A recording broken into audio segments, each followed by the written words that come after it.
नमस्कार. आपले स्वयंपाकघर या चॅनलमध्ये मी आपल्या सगळ्यांचं स्वागत करते. सर्दीप्रमाणे आढळणारा दुसरा कॉमन आजार म्हणजे खोकला. हवामानात बदल झाला किंवा ॲलर्जी झाली का बहुतेकांना खोकला होतो. चला तर मग बघूया या खोकल्यासाठी गुणकारी कुठचे सहज घरगुती उपाय करता येतील ते. बडीशेप खाल्ल्याने शरीरातील उष्णता कमी होते व कोरडा खोकला बरा होतो.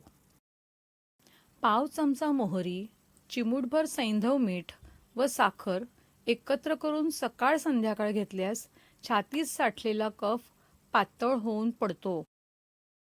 2 लवंगा रात्री तोंडात ठेवून झोपल्याने खोकल्याची ढास येत नाही व झोप चांगली लागते.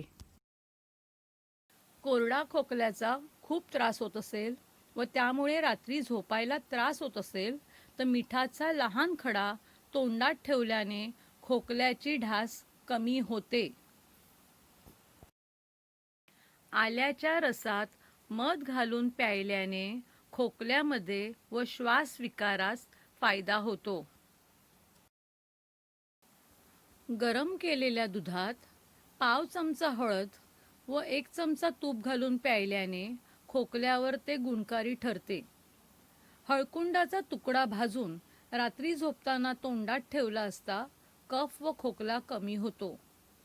बाजरीच्या पिठात हळद घालून ते रात्री झोपताना पाण्याशिवाय खाल्ल्याने खोकला बरा होतो. वेलचीचे दाणे, सैंधव मीठ, तूप व मध एकत्र करून चाटवल्याने कफ विकार दूर होतो.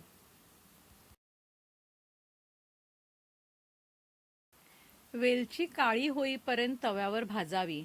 तिचा धूर निघू लागला की त्यावर एखादे भांडे झाकावे. नंतर तिचे चूर्ण करून अर्धा चमचा तूप व मधामध्ये कालवून दिवसातून 3 वेळा चाटवल्याने कोरडा खोकला बरा होतो. 1 पेलाभर उकळलेल्या दुधात हळदीची चिमूट व काळ्या मिरीची चिमूटभर पूड टाकून 3 रात्री सतत घेतल्यास गुण येतो.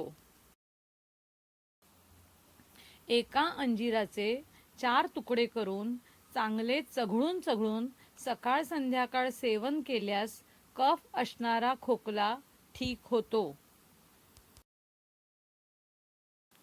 6-7 काळ्या मिऱ्या वाटून मधात कालवून चाटल्यास खोकल्यामध्ये आराम येतो. हा प्रयोग रात्री करावा व नंतर पाणी पिऊ नये.